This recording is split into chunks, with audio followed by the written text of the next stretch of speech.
Breaking news చూస్తున్నాము. ఇటు you're watching highly disturbing visuals. Viewers discretion is highly advised. You're watching highly disturbing visuals. Viewers discretion is highly advised. Breaking news చూస్తున్నాము. ఇటు జయశంకర్ భూపాల్పల్లి జిల్లాలో దారుణం చోటు చేసుకుంది. రేగొండలో 8 ఏళ్ల ఒక చిన్నారిపై 2 యువకులు అఘాయిత్యానికి పాల్పడ్డారు. భూపాలపల్లి 100 పడకల హాస్పిటల్లో పాపకు ట్రీట్మెంట్ చేస్తున్న సమయంలో ఈ ఘటన చోటు చేసుకుంది. ఇటు పాపపై అఘాయిత్యానికి పాల్పడ్డ అన్నదమ్ములు, ఇటు చిలుకూరి శ్రీకాంత్ 23, అలాగే చిలుకూరి గణేష్ 22, అరుస్తూ కేకలు వేసిన చిన్నారి. ఇటు తల్లిదండ్రులకు సమాచారం ఇచ్చిన స్థానికులు 108లో పాపను హాస్పిటల్కు తీసుకెళ్లారు తల్లిదండ్రులు. అలాగే నిందితులు 2ని అరెస్ట్ చేశారు ప్రస్తుతానికి రేగొండ పోలీసులు. భూపాలపల్లి డిఎస్పీ అదుపులో నిందితులు ఉన్నట్టు తెలుస్తుంది. సాధారణంగా ఈ మధ్యకాలంలో మనం వింటున్నాం, మహిళలు వేసుకునే బట్టల గురించి చాలా చర్చ జరుగుతుంది. ఆ బట్టల వల్లనే ఇటు యువకులు కానీ యువత కానీ కామెంట్స్ చేస్తారు, లేకపోతే ఇంకేదైనా అఘాయిత్యానికి పాల్పడతారంటూ పెద్ద చర్చ నడిచింది. దాని మీద చాలామంది ఇటు మహిళలు స్పందించి అలాంటి సంఘటనలు జరగడానికి చిన్నపిల్లలు ఏం చేస్తారు? మరి చిన్నపిల్లలు ఏమైనా ఇంకో రకమైన బట్టలు ఏమైనా వేసుకుంటారా? మొత్తానికైతే ఇటు రేగొండలో కూడా ఒక 8 ఏళ్ల చిన్నారి పైన 2 యువకులు ఇలాంటి ఒక అఘాయిత్యానికి పాల్పడ్డారు. ఒకసారి మనం చూస్తే 90% చిన్నపిల్లల మీద ఎప్పుడైతే ఇలాంటి అఘాయిత్యాలు అవుతుంటాయో 90% దాంట్లో తెలిసిన వాళ్ళే, దగ్గర ఉన్న వాళ్ళే, ఇంట్లో ఉన్న వాళ్ళే, రిలేటివ్సో లేకపోతే ఇంటి చుట్టుపక్కల ఉండే వ్యక్తులో, ఫ్యామిలీ ఫ్రెండ్సో ఇలాంటి వాళ్ళే ఇలాంటి పనులు చేస్తారంట 90%. అలాంటిదే మళ్ళీ ఇది ఒక కేసు అనుకోవచ్చు. ఇటు ఆ చిన్నారి పైన 2 యువకులు వాళ్ళ అన్నదమ్ములే అంట, వాళ్ళే ఇలాంటి ఒక అఘాయిత్యానికి పాల్పడినట్టు తెలుస్తుంది. ఒకసారి సొసైటీ గురించి కూడా మనం మాట్లాడుకుంటే కనుక ఇటు ఇలాంటి అఘాయిత్యాలు జరిగిన చాలా విషయాలు ఇలాంటివి బయటికి రావు. ప్రజలకి, చుట్టుపక్కల ఉన్న వాళ్ళకి తెలిస్తే ఏం జరుగుతుంది, నా పిల్ల భవిష్యత్తు ఎలా ఉండబోతుంది అన్న ఆలోచనతో తల్లిదండ్రులు ఇలాంటి విషయాలు చెప్పారంట. ఒకసారి ఇటు ఎన్సీఆర్బీ రిపోర్ట్స్లో కూడా ఇచ్చే సజెషన్స్ ఏమొస్తున్నాయి వాటిని గురించి ఒకసారి మీకు చెప్పే ప్రయత్నం చేస్తా. ఎంత స్ట్రిక్ట్ లాస్ ఉన్నా కూడా, ఒక పక్కన పోక్సో చట్టాలు వచ్చినా కూడా ఇలాంటి సంఘటనలు జరుగుతూనే పోతూనే ఉన్నాయి. ఎందుకు? ఒక పక్కన టెక్నాలజీ డెవలప్ అయిపోయింది. టెక్నాలజీ వల్ల ప్రతి ఒక్కరి చేతిలో ఫోన్ ఉంది. ఎలాంటి వీడియోలైనా చూసే అవకాశం ఉంది. అవన్నీ చూసి యువత చెడిపోతున్నారు. అడ్డు ఆపు లేకుండా ఇలాంటి అఘాయిత్యాలకు పాల్పడుతున్నారు. మరోపక్కన మన ఎడ్యుకేషన్ సిస్టమ్ గురించి ఒకసారి మనం మాట్లాడుకుంటే కనుక, ఎడ్యుకేషన్ సిస్టంలో ఎలా బిహేవ్ చేయాలి, ఎలా ఉండాలి మహిళలతోనూ, దానివల్ల జరిగే పరిణామాలు ఏంటి తర్వాత అన్న వాటి గురించి ఎక్కడ సిలబస్లో లేదు, ఎక్కడ దాని గురించి రాసి లేదు. ఉన్న వాటి గురించే మన టీచర్లు కానీ మన లెక్చరర్స్ కానీ మనకు దాని గురించి సరైన అవగాహన ఇవ్వలేకపోతున్నారు. ఎట్ ద సేమ్ టైం మహిళలతో ఎలా ఉండాలి, మహిళలు ఒకవేళ ఇలాంటి సంఘటనలు మహిళలు ఎదుర్కోవాల్సి వస్తే దాని తర్వాత వాళ్ళ జీవితాలు ఎలా ఉంటాయి, వాటి గురించి కూడా సిలబస్లో ఇంక్లూడ్ చేయాలని ఇప్పుడు చాలామంది యాక్టివిస్టులు చెప్పుకొస్తున్నారు. వాటన్నిటికి సంబంధించి మీరేమనుకుంటున్నారు? ఒక 8 ఏళ్ల చిన్నారి మీద 2 అన్నదమ్ములే ఇలాంటి ఒక అఘాయిత్యానికి పాల్పడితే ఆ పాప భవిష్యత్తు ఎలా ఉండబోతుంది, ఆ పాప మానసికంగా ఎలా ఉండబోతుంది?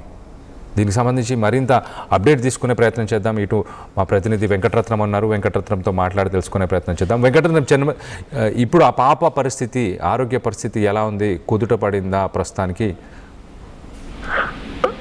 కళ్యాణ్, ప్రస్తుతానికైతే భూపాలపల్లి లోని ప్రభుత్వ ఆసుపత్రికి తరలించారు. అక్కడ పాప పరిస్థితి కొద్దిగా తీవ్రంగానే ఉంది. ఎందుకంటే ఎప్పటికే చాలా నడవలేకపోతున్నటువంటి సిచ్యువేషన్స్ లో తమ బంధువులకు కూడా ఫోన్ చేసేసరికి ఆ బంధువులు వ్యవసాయ బావి దగ్గర కూలికి వెళ్ళినటువంటి తన తండ్రికి ఫోన్ చేశారు. ఆ తండ్రి కూడా హుటాహుటిన అక్కడికి సంఘటనా స్థలానికి చేరుకుని తన ఇంటికి చేరుకునేసరికి ఆ పాప పరిస్థితి చూసి చాలా తీవ్ర మనోవేదనకు గురైనటువంటి పరిస్థితి. అక్కడి నుండి అక్కడ హుటాహుటిన 108కు ఫోన్ చేసేసరికి 108లో ఆ పాపను కూడా హాస్పిటల్ తీసుకెళ్లారు. అక్కడికి వెళ్ళిన తర్వాత కూడా పాప పరిస్థితి కొంత నిలకడగా ఉన్నప్పటికీ కూడా చాలా తీవ్రమైనటువంటి నొప్పితో బాధపడుతున్నటువంటి సిచ్యువేషన్స్ లో మాత్రం అక్కడ ఉన్నటువంటి స్థానికుల్ని రైట్. మరి కాసేపట్లో వెంకటరత్నంతో మరొకసారి కనెక్ట్ అయ్యే ప్రయత్నం చేద్దాం. సో మొత్తం మీద ఇటు 8 ఏళ్ల పాప, తన తల్లిదండ్రులు కూలి పని చేసుకునే వాళ్ళు, తల్లి కూలి పనికి వెళ్ళింది. ఎవరైనా కూలి పనికి వెళ్ళినప్పుడు ఇంటి పక్కన ఉన్న వ్యక్తులు గతంలో ఒక మాట చెప్పుకునేవారు, ఒక ఆడపిల్లని, ఒక చిన్న పిల్లని పెంచాలి అని అంటే ఒక ఊరు మొత్తం కలిసి వచ్చి పెంచేదంట, ఒక ఊరు మొత్తం దానికి తోడ్పడేదంట. ఇప్పుడు పరిస్థితులు ఎలా ఉన్నాయి? ఇప్పుడు చుట్టుపక్కల వ్యక్తులు వాళ్ళని నమ్మే విధంగా లేదు. ఇటు పేరెంట్స్ పరిస్థితి, ఉద్యోగాలంటూ లేకపోతే వాళ్ళ జీవనోపాధి కోసం ఏదో ఒక పని చేసుకుంటూ బయటకు వెళ్తున్నారు. అలానే ఇప్పుడు ఈ చిన్నారి తల్లిదండ్రులు కూడా కూలి పనికి వెళ్ళినట్టు తెలుస్తుంది. ఆ కూలి పనికి వెళ్ళినప్పుడు మరి ఈ అన్నదమ్ములు, పక్కనే ఉన్న అన్నదమ్ములు ఇలాంటి అఘాయిత్యానికి పాల్పడతారని తల్లిదండ్రులు కల్లో కూడా ఊహించలేదు. ఆ పాప కూడా సొంత అన్నదమ్ములే ఇలాంటి పనులు చేస్తారని కల్లో కూడా ఊహించలేదు. దీనికి సంబంధించి మరింత అప్డేట్ తీసుకునే ప్రయత్నం చేద్దాం. ఇటు మా ప్రతినిధి వెంకటరత్నం ఉన్నారు, వెంకటరత్నంతో మాట్లాడి తెలుసుకునే ప్రయత్నం చేద్దాం. వెంకటరత్నం, చెప్పండి, అన్నదమ్ములు అని అంటున్నారు, అంటే పక్కనే ఉండే వాళ్ళ లేకపోతే రిలేషన్సా, నిజంగానే సొంత అన్నదమ్ములా? వారి ఇంటి పక్కన ఉన్నటువంటి వాళ్ళు సొంత అన్నదమ్ములు, వీళ్ళు మాత్రం సొంత అన్నదమ్ములు. కాకపోతే అమ్మాయికి మాత్రం ఇంటి దగ్గర ఉన్నటువంటి చుట్టుపక్కల వాళ్ళు. అయితే అందరూ తెలిసినటువంటి వాళ్ళే. అసలు ఏంటో కూడా తెలియని పరిస్థితి ఉన్నటువంటి నేపథ్యంలో ఆ పాపకు మాయమాటలు చెప్పి గత ఆదివారం రోజు కూడా ఇట్లాంటి గణేష్ అనేటువంటి చిలుకూరి గణేష్ అనేటువంటి అబ్బాయి కూడా గత ఆదివారం కూడా ఇట్లాంటి పరిస్థితులే ఒడిగట్టాడని చెప్పి తెలిసింది. ఆ తర్వాత అప్పుడు కూడా కొంత ఇబ్బందికరంగా బాధపడ్డది. కాకపోతే ఇప్పుడు రక్తం మరిగిన పులి ఎట్లాంటి పరిస్థితులకు దారితీస్తుందో ఇట్లాంటి సిచ్యువేషన్స్ మళ్ళీ నిన్న కూడా జరిగినట్టుగా తెలుస్తుంది. అయితే ఈసారి మాత్రం ఆ పాపకు కూడా అసలు ఏందో తెలియదు, కానీ ఈ ఇతరు మాత్రం మళ్ళీ కొంత తీవ్రంగా తను పాప మీద కొంత ఇబ్బందికర వాతావరణానికి ఒడిగట్టడంతో అక్కడ పాప మాత్రం చాలా భయాందోళనకు గురై అక్కడ అరుపులు కేకలు వేయడంతో అక్కడ ఉన్నటువంటి చుట్టుపక్కల స్థానికులు వచ్చి ఆ డోర్ కొట్టినట్టుగా తెలుస్తుంది. ఆ తర్వాత నడవలేని సిచ్యువేషన్స్ లో ఆ అమ్మాయి ఆ పాపను కూడా తన ఇంటి దగ్గర దించినట్టుగా తెలుస్తుంది. వెంటనే విషయం తెలుసుకున్నటువంటి ఆ పాప బంధువులు, చుట్టుపక్కల వాళ్ళు పొలం పనులకు వెళ్ళినటువంటి తన తండ్రికి కూలి పనులు వెళ్తూ ఉంటారు. వాళ్ళకి కూడా ఒక కూలికి వెళ్తేనే దినదినం గడిచేటువంటి పరిస్థితి. అట్లాంటి పరిస్థితులలో పాప తండ్రి హుటాహుటిగా తన ఇంటికి చేరుకునేసరికి పాప పరిస్థితి చూసి ఒక్కసారిగా కుమిలి కుమిలి ఏడ్చినటువంటి పరిస్థితి. ఇంత చిన్న పాప మీద ఇంతటి అఘాయిత్యానికి పాల్పడడం కూడా జీర్ణించుకోలేక అక్కడికక్కడే ఒక విధమైనటువంటి ఆవేదనకు లోనైనటువంటి నేపథ్యంలో 108కు కాల్ చేశారు. అక్కడి నుండి భూపాలపల్లి జిల్లా కేంద్రంలోని ఇక్కడ 100 పడకల ఆసుపత్రికి కూడా తరలించారు. అక్కడ ఆ పాపను మాత్రం ఆసుపత్రిలో ట్రీట్మెంట్ అందిస్తున్నారు. పాప పరిస్థితి ప్రస్తుతానికి నిలకడగా ఉన్నప్పటికీ కూడా ఒక తీవ్రమైనటువంటి భయంతో ఆ గదగద వణుకుతున్నటువంటి పరిస్థితి అక్కడ అందరినీ కలిసి వేస్తున్నటువంటి పరిస్థితి. అంటే ప్రపంచమే చూడని పసిపిల్లల మీద కూడా ఇంతటి దారుణానికి ఒడిగడుతున్నారంటే అసలు ఇద్దరు అన్నదమ్ములు మాత్రం మేజర్లే. ఇక్కడ చిలుకూరి గణేష్ అలాగే చిలుకూరి శ్రీకాంత్ ఒకరు 22 సంవత్సరాలు, మరొకడు 23 సంవత్సరాలు ఉంటాడు. అయినప్పటికీ కూడా కనీసం కామన్ సెన్స్ అనేది ఉండాలి. చుట్టుపక్కల ఉన్నటువంటి పిల్లలతో ఎలా ప్రవర్తించాలన్నటువంటి కామన్ సెన్స్ లేకుండా తెలిసినటువంటి పాపనే, అంటే నిన్న మొన్న ఆడుతూ ఏమీ తెలియని చిన్న పిల్లలతో ఆడుకునేటువంటి పాపనే ఇంతటి దారుణానికి ఒడిగట్టారంటే చాలా తీవ్రంగా పరిగణించాల్సి ఉంటుంది. వెంటనే ఇక్కడ ఆసుపత్రిలో చికిత్స అందించడంతో పాటు స్థానికులు అలాగే వారి కుటుంబ సభ్యులు కూడా, పాప కుటుంబ సభ్యులు అక్కడ భూపాలపల్లి సంబంధించి రేగొండ మండలంలోని పోలీసులకు సమాచారం అందించడంతో వెంటనే ఆ ఇద్దరిని కూడా అదుపులోకి తీసుకున్నారు. వీరిపై ఫోక్సో యాక్ట్ కూడా కేసు నమోదు చేశారు. ఆ ప్రస్తుతానికైతే ఇద్దరిని మాత్రం ఇంట్రాగేషన్ చేస్తున్నటువంటి పరిస్థితి. ఇట్లాంటి దారుణం గతంలో కూడా ఇదే భూపాలపల్లి జిల్లాకు సంబంధించి రేగొండ మండలం కూడా గతంలో కూడా ఇట్లాంటి ఆ పరిస్థితులు ఒక వృద్ధుడు ఇట్లాంటి పాపపై అత్యాచారం చేసినటువంటి నేపథ్యాలు కూడా జరిగినాయి. అంటే దీనిపై కఠినంగా శిక్షలు ఉంటే అసలు సమాజంలో అవగాహన కల్పిస్తే ఇంకా కొంత తగ్గేటువంటి అవకాశం ఉంటుంది. కానీ కాలం మారుతున్న కొద్దీ ఇంకా దారుణాలకు ఊరిగెడుతున్నటువంటి సిచ్యువేషన్స్ లో ఇప్పుడు చుట్టుపక్కల ఉన్నటువంటి బంధువులు రేగొండ మండలంలో కాదు మొత్తం యావత్ రాష్ట్రంలో కూడా ఒక 8 ఏళ్ల చిన్నారిపై ఇంతటి అఘాయిత్యానికి పాల్పడడాన్ని కూడా చాలా దారుణంగా తీవ్రంగా పరిగణిస్తున్నటువంటి పరిస్థితి.